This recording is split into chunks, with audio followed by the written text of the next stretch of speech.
reason why your second love is your first love. Bakit nga ba maikukonsider mo na yung second love mo, iyan ang iyong first love? Everyone's heart has been broken once. Nakaranas tayo na niloko tayo ng minsan sa buhay natin. At minsan, nawawalan ka na ng pag-asa na totoo ba talaga ang love? Totoo ba talagang may true love? Mag-uumpisa ka ng magduda kung magmamahal ka ba uli or hindi na. Darating ang oras na pasasalamatan nyo yung mga pain na dinanas nyo ngayon dahil hindi pa talaga yan ang true love ninyo o yung para sa inyo. Kaya dito ko ginawa tong video na to para patunayan sa inyo na ang second love ay inyong first love. Na ang second love ay better than first love. Number 1, second love gives you hope. After na maranasan mo yung darkness dito sa katatapos mong relasyon, magkakaroon ka ng mas malaking pangunawa kung ano ba dapat o paano ba dapat ang pagmamahal o magmahal. Even if you feel that hope is toxic, ang second love ay magbibigay uli sa'yo ng second chance para maturuan ka kung ano ba talaga yung dapat na ibinibigay mo at dapat na natatanggap mo kapag nagmamahal ka. It will show you that you deserve the best. Ang second love ay magpapakita sa'yo ng hope and guidelines. Another thing, number 2, you feel stronger after a bad relationship. Lahat ng masasakit na bagay na nangyari sa'yo ay mag-iiwan ng impact sa buhay mo. More strongly this time. Yung mga pagkukulang mo na sa tingin mo na nangyari dun sa bad relationship mo ay maitatama mo dito. The reason the second love is there for you to pick all those puzzle na na-scattered at yung mga pasang na naiwan sa'yo, muling mabubuo yun. Mas magiging wiser and better ka sa second love. Number 3, it makes you believe that everything happens for some reason. And somehow, must be good for you. After na harapin mo ang mga worst scenario and worst relationship na nangyari sa'yo sa first love, after na ma-broken heart ka, marirealize mo na nakabuti lalo sa'yo yun kapag ka naka-recover ka na. Because the second time, the second person you love will make you feel better doon sa naramdaman mo sa iyong first. It will make you see the importance of letting you flow. Number 4, it is braver than your first love. Dito, sa second love, mas matapang ka at mas buo ang loob mo. Falling in love for the second time, meaning na forgive mo na yung first na hindi magandang nangyari sa relasyon nyo. Once na nagpatawad ka, kaakibat niyan yung katapangan. Mas nagiging matapang ka. To make risk getting hurt again. Because it's worth it.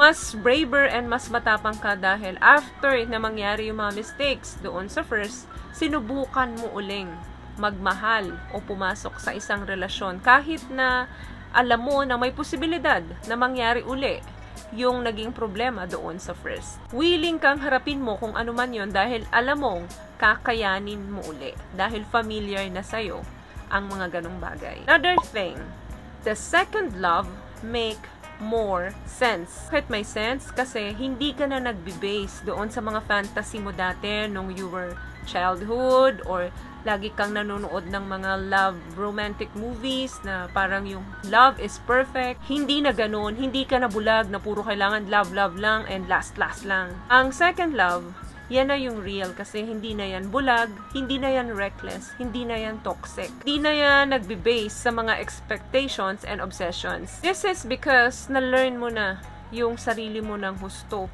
Natuto ka ng pakinggan yung mga instinct mo.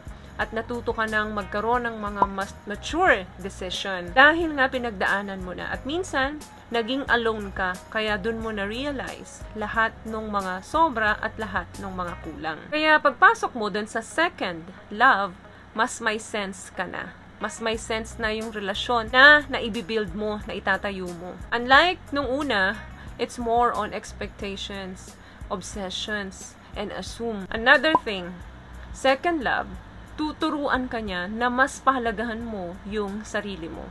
Wala naman may gusto na mapunta ka sa second choice. Dito, mas malalaman mo kung ano yung pakiramdam ng first choice. Kung dun sa unang relasyon mo, ganito yung nararamdaman mo na parang hindi ka niya nasa priority, sa second love, malalaman mo yung pinagkaiba ng pre-na-priority ka at nasa last na priority ka. Kasi bakit? Maiko-compare mo kung ano yung pakiramdam ng inilalagay sa first and second option. It will make you feel love no matter what happens. Ikaw yung palaging nasa priority niyan. Madali mong malalaman yon dahil nga na-experience mo na minsan sa iyong first ay hindi ka napunta sa top priority niya. Another thing, you feel like at home. Mas mararamdaman mo dito yung comfort zone. Mas mararamdaman mo dito na safe ka.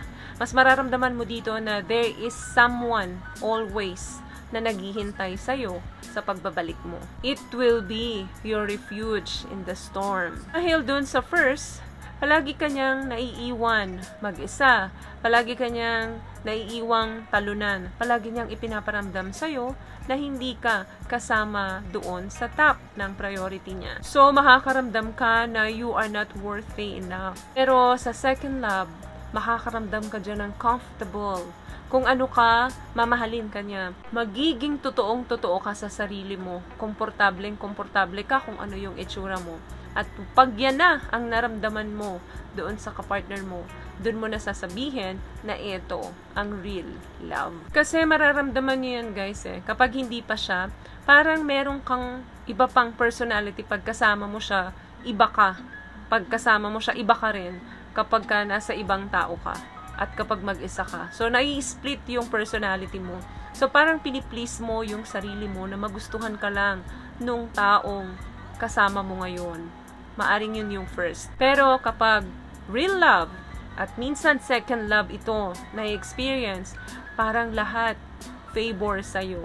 Wala nang mga boundaries. Wala nang mga harang. Kayang-kaya mong magpaka-weird sa kanya dahil alam mong tanggap ka niya kung ano ka. It is really different guys kapag second love. It makes you feel para kang bagong tao na yung hindi mo kayang gawin before at hindi mo kayang magmahal uli, magagawa mo sa second love mo. Akala mong hindi mo na mararamdaman yon, tapos mararamdaman mo uli. It makes you experience new things in life. Yan ang magbibigay ng solusyon sa emptiness and sadness na nararamdaman mo. And you will feel different kasi yung mga bagay na yan hindi mo naramdaman noon at walang nagparamdam sa'yo niyan noon. Doon mo na masasabing ay real ito, totoo ito. Hindi ko to na-experience before. Kaya alam na alam mong i-compare yung noon at ngayon. Yung first and second. Kasi sa first nandyan lahat ng katanungan na hindi nasagot. Mga katanungan na hindi nabigyan ng solusyon. You're like walking in the dark. Then suddenly makakakita ka ng light doon sa dulo ng tunnel. So yun lang guys ang video natin for today. I hope may nakuha po kayong tips sa mga pinag-usapan natin ngayon. At kung nagustuhan niyo po ang video natin, pakibigyan lang po ako ng isang malaking thumbs up. Comment down below at sa mga hindi po nakakapag-subscribe, libre po iyan. Just click the subscribe button dyan po sa baba. At huwag niyo na rin pong kalimutan i-click ang notification bell para in case may mga bago po tayong video is mabigyan po kayo ng notification ni YouTube. Once again guys, palagi po kayong mag-iingat at palagi po kayong manalangin. Thank you guys for watching and see you on my next one. Always love yourself and be a blessing. Bye! Peace out.